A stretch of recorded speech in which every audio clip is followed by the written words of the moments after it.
नमस्कार, आप सब जुड़ चुके हैं अर्ली पोस्ट के साथ और मैं हूं नियति। अभी मैं आपको बता दूं, मैं कोल कंडोली मंदिर में उपस्थित हूं। आप मेरे पीछे देख रहे हैं, ये जो माता वैष्णो देवी का जो है पहला दर्शन कोल कंडोली कहा जाता है। और आप सभी को पता है आज तीसरा नवरात्र है और हम कोल कंडोली मंदिर में आए हुए हैं जो चंद्रवटा का रूप कहलाता है। ये आप देख रहे हैं किस तरह से जो है श्रद्धालु जो है वो माता के मंदिर में आए हुए हैं। ये विजुअल्स आप अर्ली पोस्ट के माध्यम से देख रहे हैं किस प्रकार से जो श्रद्धालु हैं वो लगातार माता के मंदिर में आए हैं, क्योंकि आपको पता है कि नवरात्रे जो हैं वो पवित्र माने जाते हैं, पवित्र त्यौहार है सनातन धर्म के अंदर। और नव वर्ष भी जो है वो शुरू हो चुका हुआ है 2 अप्रैल से। तो अभी हम कोल कंडोली से आपको विजुअल्स बता रहे हैं।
हमने आपको दर्शन भी कराए हैं अभी कोल कंडोली माता के। आइए यहाँ पे हमारे साथ मंदिर के पंडित जी हैं, इनसे बातचीत करते हैं और इनसे जानते हैं कि इस मंदिर के पीछे क्या कहानी है। और नवरात्रे चल रहे हैं, बहुत सारे लोग यहाँ पर आ रहे हैं। आइए तो पंडित जी, आपका अर्ली पोस्ट में आज स्वागत है और मैं आपको नवरात्रों की हार्दिक बधाई देती हूँ।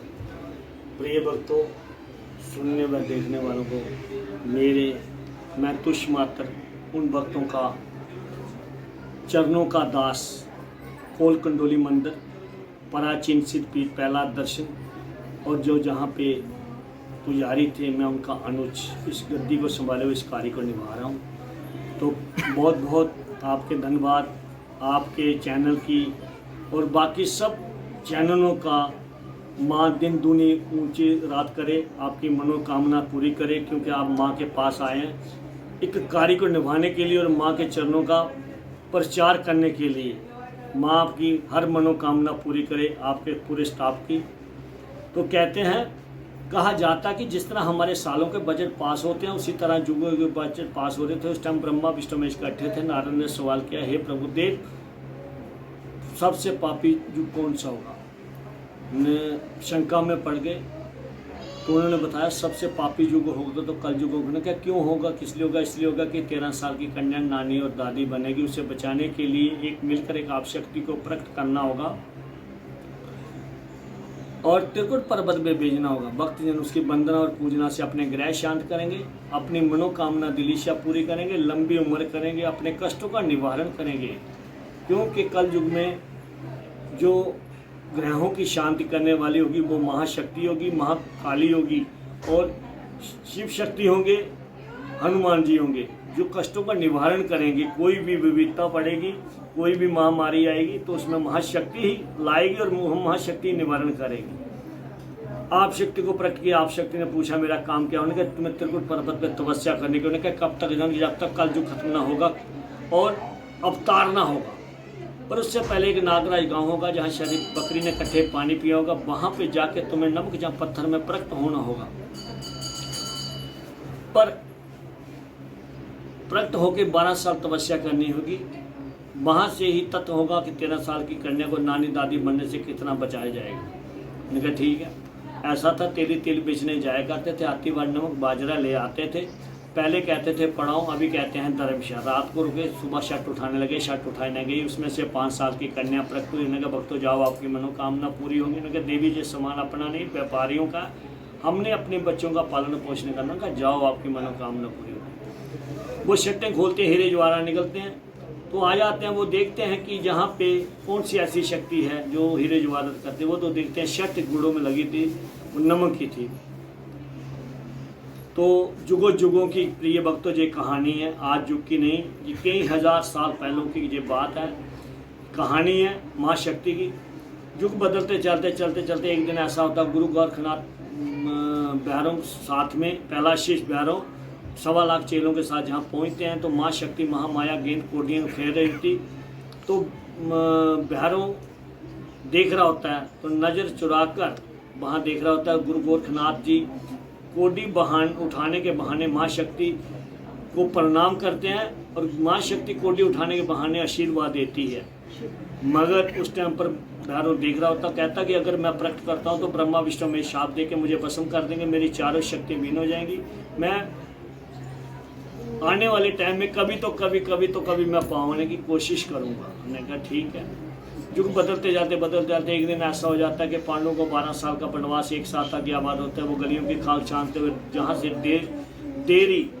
डेढ़ गाँव रतौर गाँव 1.5 किलोमीटर दूरी में पहुँचते हैं, तो कुंती माता कहती है मुझे शादी करनी है। बच्चे कहते हैं कि ये हमारी माँ बाप कैसे अनहोनी कर निकाल रही है। उसके बाद जहाँ पे आते हैं तो चलते चलते वहाँ आगे जा रहे होते हैं, तो उस टाइम पर माँ कहती है बेटा प्यास लगी है। बच्चे कहते हैं यहाँ पानी की व्यवस्था नहीं। जो दूर दराज के लोग होते हैं वो कहते हैं कि देखो, जो बच्चे अपनी माँ की ख्वाहिश पूरी ना कर सके वो क्या कर पाएंगे। तो उस टाइम अर्जुन ने बाण मारा, बाण मारने 5 धारा हुई। वहाँ पे नारायण गांव में नारद भक्ति करा था, 12 साल तपस्या पूरी थी। उसने माँ ब्रह्मा विष्णु में से फल पाना था कि सोमवार की वापस आएगी तो वहाँ पे 4 धाम बनेंगे। ब्रह्मा विष्णु में ने कहा कि 4 धाम तब बनेंगे, सोमवार की वापस आई। सोमवार की वापस आई नहीं, उन्हें 4 धाम बने नहीं। उसे कह दिया कि तू आएगी तो जरूर, कोई तुझे मानेगा नहीं। इतनी देर में देखना था कि कुंती के दिल में पाप है या उस मट्टी में पाप है। कुंती माता को पूछा शादी करनी, कुंती माता कहती नहीं, ये आपकी भूल है। तो देखना था, उसको प्रैक्टिकल करना था। तो वहाँ पे जहाँ पे बैठे थे वहाँ पे ले चले दोबारा। तो कुंती माता ने कहा कि शादी करनी है। तो भीम को कहा कि ये मिट्टी तैली जा टोकरी में उठा ले चलो और चलो। फिर जाके नारायण गांव में पूछा तो नारायण गांव में कुंती माता मानी नहीं। माँ पानी लेने गई तो भोजन बनाने के लिए, तो माँ मिट्टी बखराई गई। तो उन्होंने कहा कि शादी करनी है। तो जब गया तो उसे बाण मार के जमीन को उल्ट कर दिया। जहाँ पे जो पांडु आए थे, माँ शक्ति महामाया सपना देती है जो मेरे दर पे आएगा उसकी मनोकामना दिलीशिया पूरी होगी। वो हाल अपना बताया।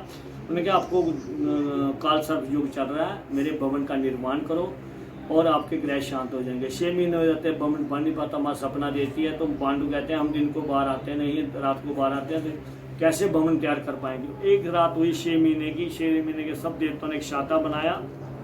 ये बमट बन रहा था। बमट बनते बनते भीम को प्यास लगी। भीम ने कहा माता मुझे प्यास लगी। उन्होंने कहा बेटा यहाँ पानी घर मकान नहीं है। तो नीचे गए, चांदी का कोल प्रकट किया। वहाँ पे आप शंभु गंडेश्वरी ज्योतिर्लिंग प्रकट हुए। आप शंभु गंडेश्वरी ज्योतिर्लिंग जब प्रकट हुए तो माँ ने कहा शिव होंगे या शिव के बगैर शक्ति दूरी, शक्ति के बाद शिव। वहाँ नीचे में माता जी का चश्मा है और बाकी दरवाजा लगने को बाकी था। तो दिन हो गया। उसके बाद जहाँ गुरु गोरखनाथ का पहला शिष्य जो था वो दोबारा यहाँ पे आया। अपनी जोग माया तो तपोबल से भूख लगाई। भूख लगा के वो बोला कि गुरुजी भूख लगे। उन्होंने बेटा घर मकाने। जब दूसरे को लगाई, जब तीसरे को लगाई, तो माँ शक्ति महामाया ने कहा कि गुरुजी मुझे आज्ञा दे, मैं भोजन करवाती हूँ। उन्होंने कहा बेटी तुम्हारी बाल व्यवस्था। उन्होंने कहा जब बेटी से आशीर्वाद लिया था क्या बेटी तब माँ नहीं थी। उन्होंने जैसे आगे चांदी का कोल प्रकट किया, 33 करोड़ देवताओं को 56 प्रकार का भोजन करवाया।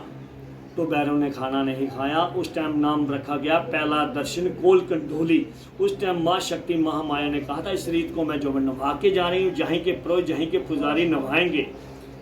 वो रीत जहाँ पे 10 दिन का मेला लगता है अश्व और चैत के नवरात्रों में। 10 दिन का मेला। पहले नवरात्रों में चंडी पाठ आरंभ होता है और 7वीं, 8वीं, 9वीं, 10वीं को पहले हवन, कन्या पूजन और माँ का भंडारा। उसके बाद बैसाखी को, अक्षय तृतीया, परशुराम जयंती, जन्माष्टमी, जो भी हमारे हिंदू धर्म के, सनातन धर्म के त्यौहार हैं, उन त्यौहारों में भंडारे किए जाते हैं, हवन किए जाते हैं। ये सब कुछ भक्तों के संजोग से किया जाता है। भक्तों के संजोग, अपना अपना, कोई दूध, कोई दही, कोई दाल, कोई चावल, कोई रोटी, कुछ भी कुछ माँ के चरणों में अर्पित करते हैं, उससे भंडारे किए जाते हैं। और सब भक्तों को प्रार्थना है, मेरी हाथ जोड़ के विनती है कि माँ के भंडारे पे जरूर आएँ। कह रहे हैं बेज रही है माँ सने निमंत्रण है प्रिय वर तुम्हें बुलाने को, हे मानव के राज हंस कहीं भूल ना जाना माँ के भंडारे पर आने पर।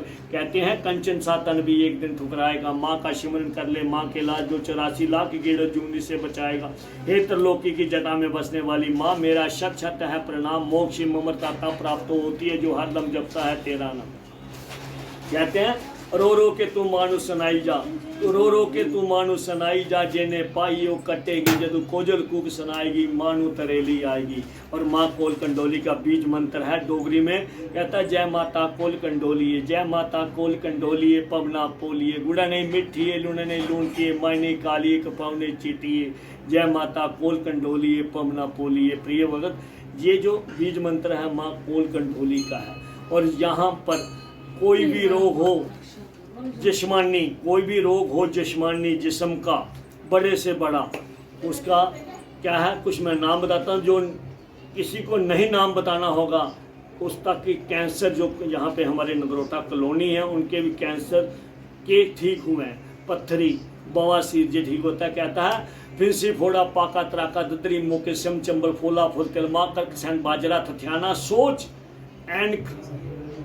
अगर सोच कमज़ोर हो गई तो माँ के कहना कि माँ मैं तेरी आंखें चांदी की बना के चढ़ाऊँगा, वो भी ठीक हो सकती हैं, बबूती लगाऊँगा, मैं तेरे में कुछ नहीं कर सकता माँ। तो सिर्फ ये कहना कि माँ मैं बच्चा हूँ तेरा, मैं तेरे चरणों की सफाई करूँगा, तो अगर मुझे कोई रोग है तो मेरे जिस्म की सफाई कर दे, मैं तेरे चरणों का दास हूँ तुष मात्र। ये माँ कोल कंडोली का है। हर रीत में, हर त्यौहार में भंडारे होते हैं, जैसे परशुराम जयंती है, अक्षय तृतीया है, वो मकर संक्रांत है, 1 जनवरी या पूर्णमासी होगी बड़ी, या मकर संक्रांत हो गई, या कोई संक्रांत जहाँ जैसे बसंत पंचमी है, कोई भी त्यौहार। मैं आपसे प्रश्न करना चाहूँगी, जो कोल कंडोली मंदिर है ये भी श्राइन बोर्ड के अंदर आता है, तो अगर श्राइन बोर्ड की जैसे मंदिरों को है ख़त्म किया जा रहा है, तो अगर यहाँ पर ऐसा कोई दिक्कत आएगी तो